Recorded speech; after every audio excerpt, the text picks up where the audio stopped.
Today we're going to go over some things that you're going to need to prioritise when training your reactive dog. Okay, there's going to be lots of misinformation on the internet about what you should and shouldn't do. Give your dog treats, punish them here, but I'm going to try and make it nice and simple for you in what we do here and why we do it, in generally this specific order as well, to make it as easy for you as possible and to get the best result for you and your dog. All right, so excuse my very bad drawing. I'm going to try and make this as simple as possible. So we're just going to go off a pyramid. Hopefully I can get enough bits into the pyramid, bit of a wonky, pretty straight, yep. Nice, all right, we'll go with this. Okay, so the first one we're gonna focus on is generally how healthy is our dog, how much sleep are they getting, and also how's their diet. I should probably write this down. Hello, Starkey. So we've broken this up into 3 sections. We have sleep, health, and diet. So these are all quite obvious, but starting off with sleep, just as me as a human being, if I don't get enough sleep, I become very grumpy. Humans in general, we need, 7 to 8 hours of sleep a day to make sure that we're fully recovered. If I go to the gym and I'm an active person, I need to make sure that I'm rested and recovered for the next day so that I can perform at my best. I want to make sure that our dogs are getting this as well. And if you have a working dog or a higher drive dog, they're going to find this very hard to do because they lack the ability to actually sit down and do nothing. This is where crate training, having your dog in a pen to force them to rest might be a massive help for yourself. The second part here is something that we always recommend to people, and that's before you start a training program, just going to the vets and making sure that your dog is actually healthy. They're not suffering with any pain, allergies. I see this all the time. Dogs come into me who are very sore, bad hips, skin and eye allergies, that once again, just make them grumpy. Just like if I'm tired, if I'm also sore and I'm not feeling the best, this is really gonna affect my mood and how I'm feeling.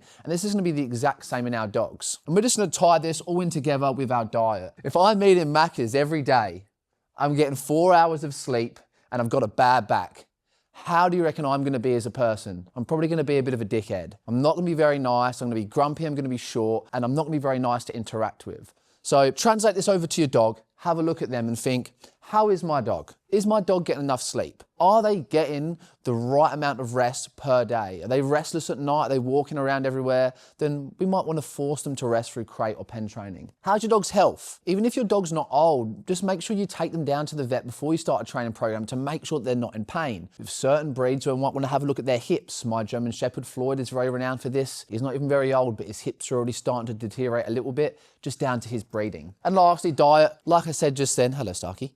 If I was eating Macca's every single day, it's really gonna affect the way that I feel. So make sure that we take these 3 things into consideration when we're training our reactive dog. Step number 2.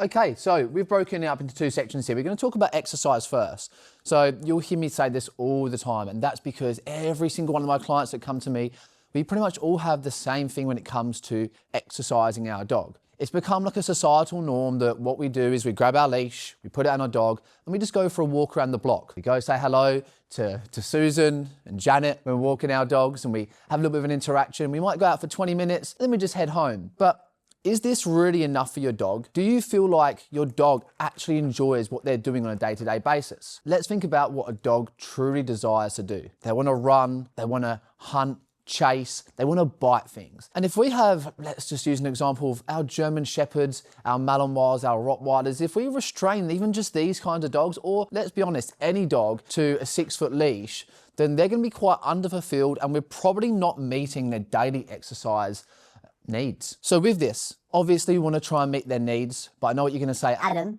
I don't trust my dog off the leash, so how can I give them the correct exercise? And I know that's completely fair. So with this, instead of going for a walk around the block, let's stick our dog on a 10 meter, 20 meter long line, a retractable leash, whatever it is, and let's go and actually give them the fulfillment and the exercise that they need. Put them on a long line, throw a ball for them, or just let them just be a dog. Go and sniff around for 20 to 30 minutes rather than restricting them to a 6-foot leash and expecting that's going to be enough.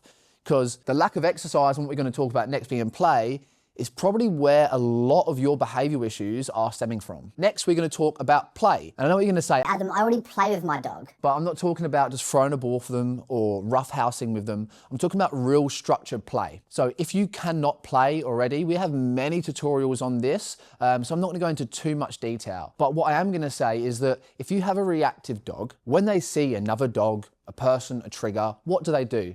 They go all the way.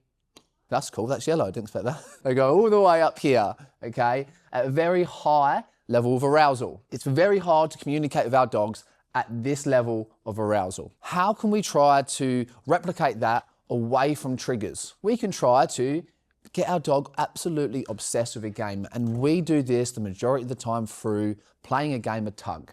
So we try to bring our dog as close to this point as possible, and then once we're there, learning to communicate with our dog at that level, asking for simple things from them, a drop, a down, a sit, whatever it might be, so that when we are faced with a trigger, that communicating with our dog is going to be much, much easier.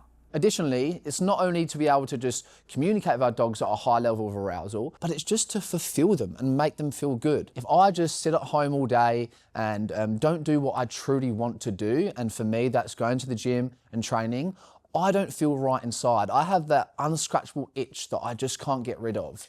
And with your dog, the unscratchable itch from most dogs is going to be play, okay? So I can't just replace this with something else, which is more time efficient for me. If someone just stripped away the gym for me and said, Adam, you can't go to the gym, but you can go play chess. Eventually, I might enjoy chess a little bit, but it's never really gonna scratch that same itch as going to the gym. So when we're thinking about genetically fulfilling our dogs, try and find what they truly want to do and allowing them to do that. Because by not only having our health, our diet, our sleep in place, when we combine our exercise and genetic fulfillment together, we're already way ahead of the mark when it comes to fixing our dog's reactivity, and the rest is just going to be very, very easy. Okay, so next we're going to talk about the most important, or if not one of the most important things when it comes to training our reactive dog.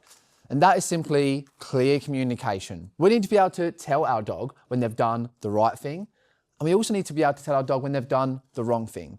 And this is going to come through a clear communication system of, hey, what you're doing right now is really, really good, but also what you're doing is not very good. I don't want you to do that again. A lot of people are not bad at the yes. They get that really well. They might lack a little bit of motivation in some areas, but the majority of people are trying to effectively reward their dog as much as possible, but maybe just not getting it exactly right. Where a lot of people go wrong is being able to tell their dog what they're doing is not good. I always say if shouting at a dog fixed behaviours, then I wouldn't have a job. I'd be unemployed. Most of the time, if your dog's doing the wrong thing and you shout at them and you say, hey, cut it out, they're going to tuck their tail between their legs, they're going to run down the hallway, but more than likely, they're going to come back 10 minutes later and they're going to do the same thing again. And that's just because the way that we communicate with our dog is just not effective with that individual dog. So this is where it's very important to condition 2 markers. Okay, I hope that's readable. It is to me. So we're going to branch off from here. We need a terminal marker,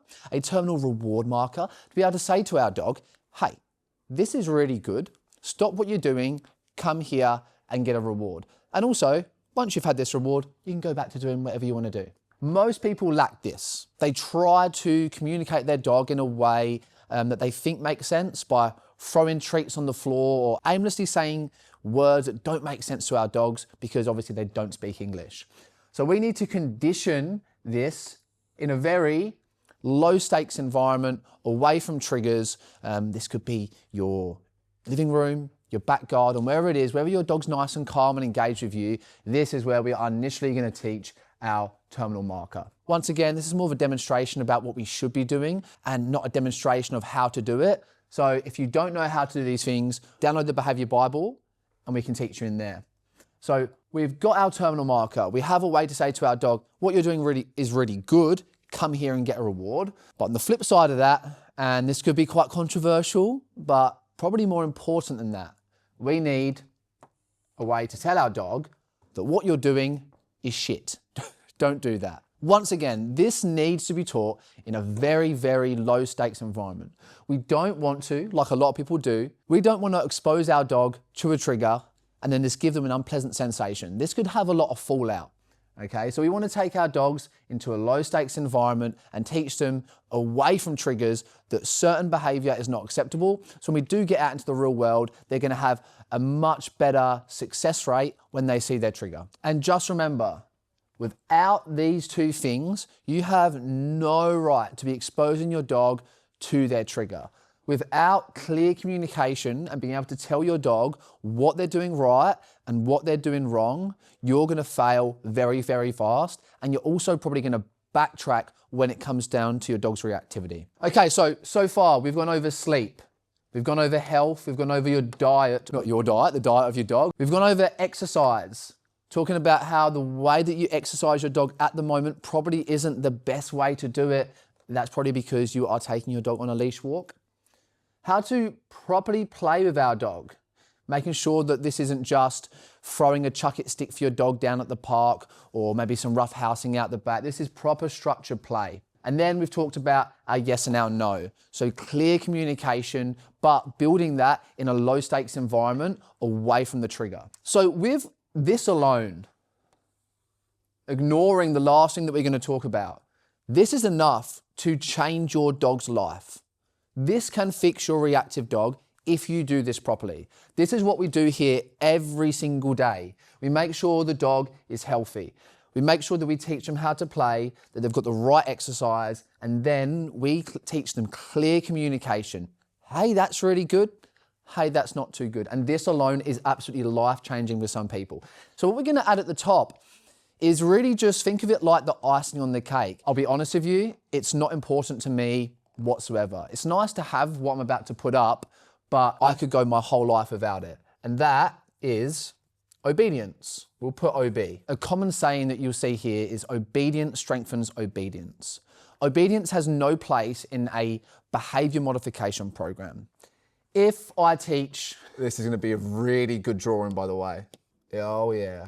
If I teach my dog to walk on a really nice loose leash, not this guy, that's not a very loose leash, but let's say I had him on a nice loose leash somewhere around here, and I said to my dog, I want you to walk here. You cannot leave this position. Then they're probably going to be really good at that position. But what happens when I let them go? What happens when I say, you don't have to be here anymore, you can leave? Does teaching them to heel by our side actually fix the behavioural issues that they have? If they're reactive to people, as soon as I let them out of that position, they are going to go straight back to doing what they like to do, and that is being reactive. So before we head on to teaching obedience, we want to make sure that we give our dogs complete freedom when it comes to making choices.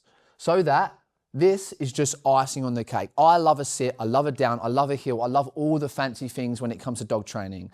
But that's just a little bit extra for me. So once you've gone through teaching your reactive dog what they should and shouldn't do, giving them the right exercise, the right play, and making sure they are healthy, that's when we can start teaching them some really nice obedience. So I know all of this can look very daunting and confusing, but it's all quite simple really, especially when you have the right help.